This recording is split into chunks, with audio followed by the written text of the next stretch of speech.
this is too heavy for me, this is too much, this is too difficult, I'm not good enough, maybe I'm not fit enough. In today's video, I would like to talk about hiking trips and what we can learn actually from hiking for life in general. There are some parallels that we are facing when going on a hiking trip, as well as in life in general when we want to reach a goal. In case you're new here, my name is Steven and I help athletes and ambitious people become mentally strong and successful. Hiking is a very important topic in my life actually. I've just come back from 2 hiking trips that I've done recently, and every time I do a hiking trip there are some very interesting insights for me. Not only the incredible nature, especially here where I live in Switzerland, in the mountains, but also what I can learn actually for myself, what I learn about myself and what I can take away for my life in general. And today I would like to share a story with you with 4 hikers on their way to their peak and what they experience on their way, and also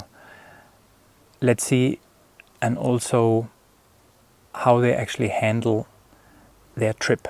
So let's move on to hiker number 1. Hiker number 1 prepared, let's say, not too good actually for his hiking tour. So he starts his hiking trip and he sees the signs in various directions and he just goes in one direction, but he didn't think too much about actually if it is the right direction for him. So he starts walking, starts hiking. So it's going up the mountain more and more, and at some point maybe he's halfway up the mountain on his way to the peak. There's my cat, here's Fox. And at some point he's really exhausted and he's feeling his body, he's got lots of pain in his body, and all he wants to do actually is give up. And at some point he just surrenders. So he packs his stuff and goes the whole way back again without reaching the peak. He's going home, and when his friends and family ask him, "Hey, how was your trip actually, your hiking trip?" He says, "Well, I couldn't reach it. I couldn't go up the mountain because the weather was not good enough, and my physical constitution was not too good, and the weather was really, really bad, and it was so steep. I mean, I don't think you would have done it either. It was just very dangerous." And then there were some other hikers telling me, "It's gonna be pretty difficult the last bit that you're facing." So he finds various reasons and excuses why he couldn't reach his goal, his peak. Then comes hiker number 2. Hiker number 2 hasn't made any plans whatsoever before starting his hiking trip. So he packs his stuff, his backpack and everything, and starts his hiking trip. When he comes to the signs, so he just goes one way, just pure coincidence actually. So he starts walking that way, and as soon as it gets a little bit difficult and steep, and he starts sweating and he feels his body, he's got some pain, his back is aching from the backpack, he just gives up, goes back again to his starting point and goes a different way. So he looks at the signs and decides, okay, this was not my way, this was too difficult, think I'm gonna go for this one on the left. So he goes the way on the left, and has exactly the same experience again. At some point, as soon as it gets difficult for him, and he needs to let's say needs to grind and needs to show some endurance and willpower, he gives up, goes back the way again, goes back all the way again to the starting point, and goes another direction. So he isn't getting anywhere because he has no clue where he wants to go actually.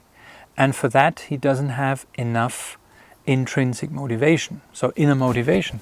So he doesn't see the reason why he should actually maybe at some point need to grind, need to show some willpower, go through the pain. And that's why he always gives up, because he does not have enough focus and motivation. Then we have hiker number 3. Hiker number 3, similar preparation like hiker number 1 and hiker number 2. So he starts his tour, but before he starts his tour, he's been talking to various people about his plans and his peak that he wants to reach, and his route. And there are some people, they tell him, "Oh, I'm not so sure if you're fit enough. I'm not sure if this is the right thing for you. This could be a little bit dangerous. Are you sure you want to do this on your own? Is this your way?" So he's already created actually more or less some doubts in himself. So he has doubts in himself even before the hiking trip has actually started. But when he starts his trip, he's actually pretty motivated. He knows his way, so he goes in the right direction. And at some point, same as it was with hiker number 1 and hiker number 2, it's pretty steep and maybe at some point even a little bit dangerous or challenging, let's say. And there some doubts are creeping up again in his mind. And then the longer the trip goes, he realizes, maybe I don't have enough water on me. So this creates even more doubts in himself. And then he meets a few hikers that come the other way, down from the peak and towards him, and he asked them, "Hey guys, listen, I want to go to this peak up there. Can you tell me a bit more about the rest of my way?" And they tell him, "Well, it's pretty challenging. You will need a lot of willpower. You need to be very focused. You need to also make sure that you get enough breaks in between." So, and this almost scares him actually, and he has more and more doubts in himself. And at some point, he just gives up because he thinks, "No, I can't do this." I think they were right actually, my family, my friends, my so-called friends, when they said, "Listen, I don't know if this is the right thing for you." So probably they were right. This is too heavy for me, this is too much, this is too difficult, I'm not good enough. Maybe I'm not fit enough. This is just too big. And and I'm not good enough. So he gives up, goes back home again, similar to hiker number 1, hiker number 2. Exhausted, frustrated, disappointed, didn't reach his goal, his peak. Then we have hiker number 4. Hiker number 4 has a completely different approach. Hiker number 4 knows exactly where he wants to go. He has made a clear plan. So first he has a vision, then he created a plan how to actually reach his vision. He defined some steps in between, some milestones, and he knows exactly what to do, some action items. So his planning is excellent. He also knows that it's important to talk to some people that have some good experience in hiking, and maybe they even know the route he wants to take. But he avoids talking about his vision, his trip, to people that don't really give him energy. They take energy from him, and they are rather negative, or they have doubts. So they say, ooh, like with hiker number 3, they would say actually, ooh, I'm not so sure if this is the right thing for you, if you're good enough, if you can do this, because I couldn't do it. I don't know if you can do it then. So he knows exactly he needs to avoid this. So he talks to the right people, gets some further information, valuable information, people that also strengthen him, that give him energy and belief in his vision, in his trip. And then he moves on. See, he starts his trip and goes his way. And even when he faces some difficulties on the way, bad weather conditions, steep conditions, so the mountain very steep, very exhausting trip, people that come along maybe being a little bit negative, he just does not listen to these people, and he knows exactly what to do, and he has 100% belief in himself, because he knows exactly what he needs to do, and he has defined a realistic vision and realistic milestones, and he knows exactly what he needs to do to reach milestone number 1, 2, 3, and so forth, to finally reach his vision, his peak. So hiker number 4 is the only one actually that reaches his peak, that reaches his vision. So what can we actually learn from this story with the 4 hikers? I think it's incredibly important that in life that we define a clear vision. So what is it that I want to be? What is it that I want to have? What is it that I want to achieve in my life? This could be something in your private life. So maybe it's about traveling, maybe it's about a relationship, maybe it's about learning a language, maybe it's about founding a charity.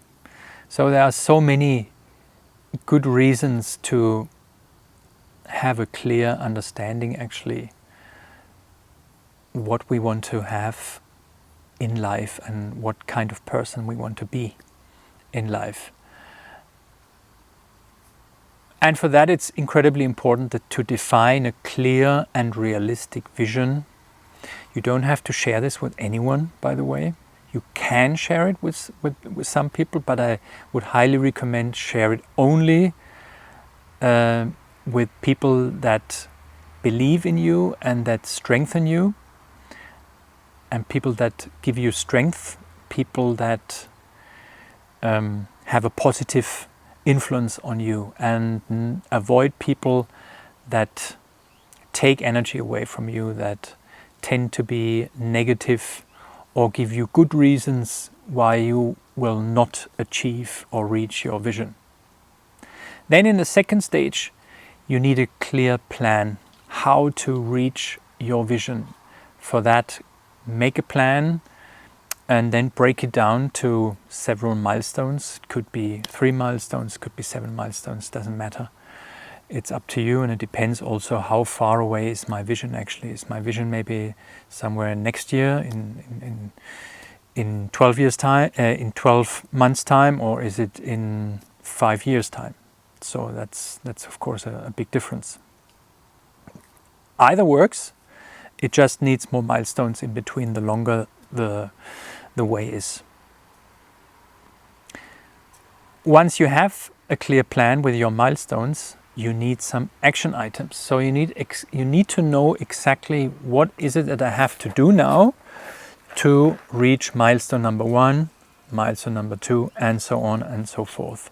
So this must be very practical action items, things that you can do by 100%. So you're not depending on anything or anyone. This is something you can do. This could be in sports, for example. This is your daily training that you do. This is something you know exactly what you need to do, how many reps, which exercises, for how long. And you could do exactly the same for business, maybe, or for learning a language, or, as I said, for founding a charity. So what are the steps you need to take to reach the first milestone on the way? And by having a clear vision, having a plan, milestones, and action items, this will give you a huge boost, an incredible motivation, an intrinsic motivation, a focus. You will be super determined, and you will also have fun because you know exactly what to do and how to do it. So this will give you clarity and a clear direction. And this is very important because, of course, at some point, every one of us, when we create a vision or have a clear vision and have defined everything, we will face some difficulties on the way and challenges. But by having a clear plan with the action items, we will find it much easier to overcome these obstacles and to stay focused, determined, and believe in ourselves and in our vision. So in case you are maybe struggling at the moment with your vision, with a plan, with some action items, and you would like to get some input on how you can actually set this up, feel free to book a free call with me via the TidyCare link in the video description below. You can share your thoughts with me. I'd be happy to support you on your way to your personal vision and peak. In case you liked this video, hit the like button, subscribe to my channel, and I hope to see you in one of my next videos. Thank you for watching and see you soon. Bye.